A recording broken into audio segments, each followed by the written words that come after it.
Init na rin ba kayo mga kapatid? 3 lugar sa bansa nakaranas ng delikadong antas ng damang init. Kaya pati pasok sa trabaho, pinag-aralang suspindihin kapag matindi ang init ng panahon. Nasa frontline balitang yan si Kari Cator. Mahihiluhin na ang 60 anyos na si Leonila. Ang masaklap pa, maghapon pa siyang nakabilad sa araw bilang dispatcher ng mga jeep sa Philcoa, Quezon City. Kaya ngayong sobrang init, pamaypay at tubig daw ang lagi niyang dala. Sobra, Diyos ko, yung sakit sa balat. Kaya nga nagsusot ako ng ganito ngayon dahil napakainit talaga as in. Tapos ang sakit-sakit sa ulo. Si Maricel naman taong bahay lang pero init na init pa rin. Minsan lumalabas kami para hindi Kasi minsan hindi kaya ng electric pan sobrang init din ang singaw ng electric pan Mula riyan sa pinto, sa kanilang munting tindahan at hanggang dito sa sala na nagsisilbi na ring tulugan, ito ang kabuuan na ng bahay nila Maricel. 6 daw silang nakatira rito. Kaya ang nangyayari kapag tulugan, 3 silang nagsisiksikan dito sa lapag habang may 3 na natutulog sa kama nila sa taas. Wala pa man ang tag-init, nagtala na ang pag-asa ng matataas na heat index o damang init. Ngayong araw, 3 lugar ang nasa danger level. Pinakamataas ang 46 degrees Celsius sa Science Garden sa Quezon City at sa Clark Airport sa Pampanga. 45 degrees Celsius naman sa Central Luzon State University sa Muñoz, Nueva Ecija. Sa ganitong init, posible na rin ang heat stroke.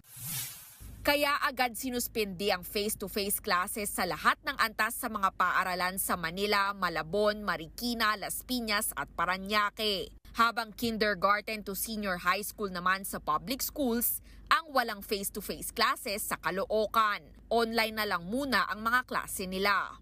Ayon sa Pag-asa, posibleng lumala pa ang sitwasyon sa mga susunod na araw, senyales daw na papasok na rin ang tag-init. Meron pa tayong kahit papaanong nararamdaman na amihan, pero yun nga, since nasa na tayo, unang bugso ng Marso kung saan dito na mas mararamdaman natin yung init at alinsangan, ine-expect pa natin na mas tataas yung ating mga pino-forecast na heat index. Sa initial na forecast para bukas, sa abot pa sa 49 degrees Celsius ang mararamdaman sa CLSU Nueva Ecija. 4 na lugar pa raw ang kasama sa danger level. Itinutulak na raw ng Pag-asa na maging mandatory ang class suspensions kapag sobrang init. In the past year, I think it was in 2024, maraming naging report ng mga bata na it's either nagkaka-vertigo or nagkaka-nosebleed. Actually, meron din nahimatay. Pati suspensyon ng trabaho, pinag-aaralan din.